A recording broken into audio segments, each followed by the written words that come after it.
भगवंताचा एक एक साधारण भक्त असतो आणि भगवंताच्या दर्शनाला रोज मंदिरात जातो, पण काही दिवस म्हणजे 2-3 दिवस त्याला दर्शन होत नाही. तो अस्वस्थ होतो आणि विचारतो की देवा, तुम्ही मला का दर्शन देत नाही? पण मग त्यात तरी त्याला उत्तर काही येत नाही. आणि मग तो काय करायचा, मग भगवंताचं काही उत्तर देत नाही आहे आणि आपल्यालाही काही दर्शन होत नाही.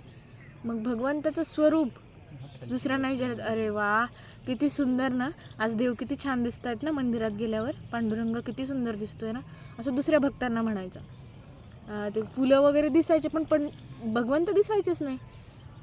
तो तसं म्हटल्यावर मग बाकीचे, हो, देवाने आज पिवळा पितांबर नेसलाय, गुलाबाची माळ घातली आहे, तुळशीची माळ घातली आहे आणि मुकुट असा सुंदर सजला आहे, मोराचं पीस खोवले, असं सुंदर वर्णन बाकीचे भक्त करायचे आणि हे खुश व्हायचे.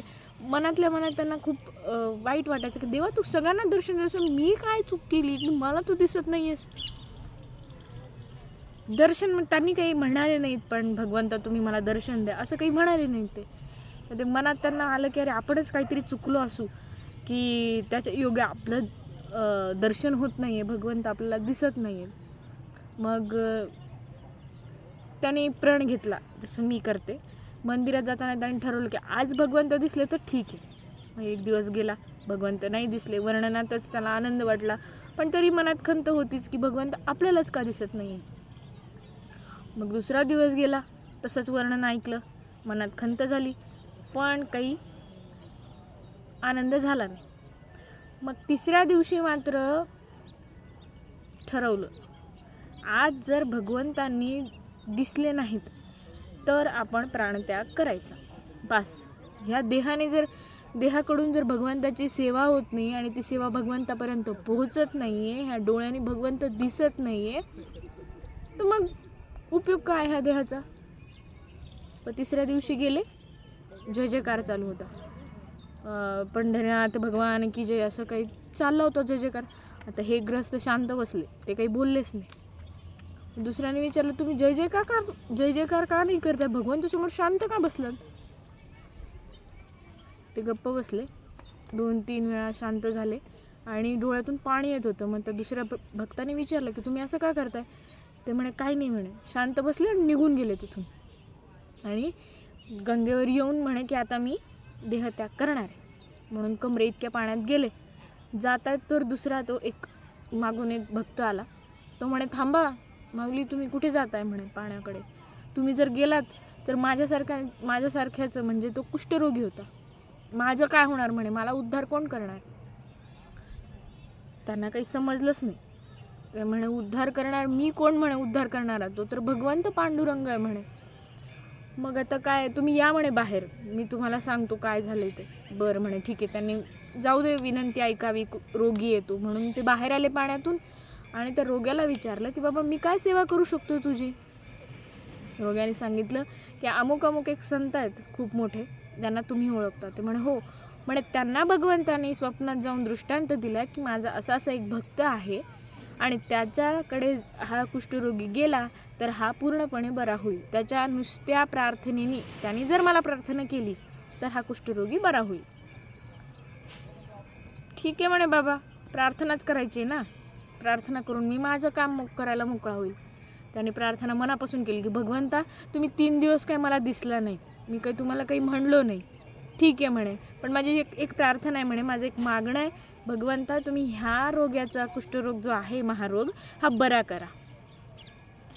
प्रामाणिकपणे त्याने नमस्कार केला आणि जा म्हणे बाबा. जा म्हणायला लागले. तो जसा वळायला लागला की त्याच्या अंगावर जे काही जखमा होत्या, त्या कुष्ठरोग होता, तो सगळा जायला लागला. त्याचं सगळं ते स्वच्छ व्हायला लागली, त्याची ती शरीर सगळं स्वच्छ व्हायला लागलं. ह्यांना आश्चर्य वाटलं, भगवंत मी तर साधा एक माणूस आहे म्हणे आणि तुम्ही माझ्याकडून ह्या करून घेतलं. आणि मग ते आश्चर्यचकित झाले, डोळ्यातून अश्रूंच्या धारा येत होत्या. तेवढ्यात भगवंत चतुर्भुज अवतारामध्ये तिथं प्रगट झाले. त्याला म्हणे, भगवंता मी इतके दिवस झालो दर्शन घेतोय, मला तुम्ही दिसत नाही. 3 दिवसांनी मी ठरवलं की भगवंता 3 दिवसात बघतो मी, तुम्ही मला दर्शन दिलं तर ठीक आहे, नाही तर मी प्राणत्याग करतो. तरीही तुम्ही आला नाही. मी असं काय केलं की तुम्ही चतुर्भुजच प्रकट झालात माझ्यासमोर? भगवंताने सांगितलं, अरे मी तुझ्या ऋणात अडकलो होतो. म्हणे कसलं ऋण?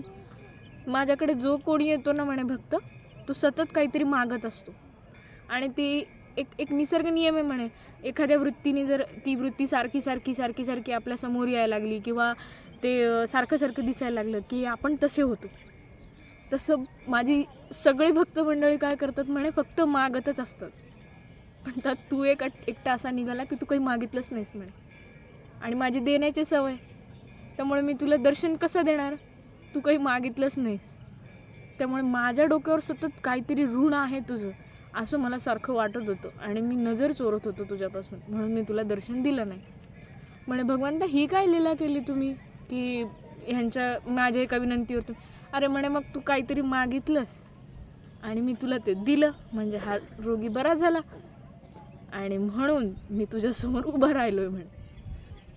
म्हणजे भगवंताला मागा पण काय, भगवंताला मागा पण काय, हेची दान दे गा देवा, तुझा विसर न व्हावा. गुण गाईन आवडी, हेची माझी सर्व जोडी. मरावं परत भक्त म्हणूनच जन्माला यावं आणि भगवंतातच लीन व्हावं. आणि मग अशा प्रकारे भगवंतांनी त्यांना दर्शन दिलं आणि आपली गोष्ट इथंच थांबली.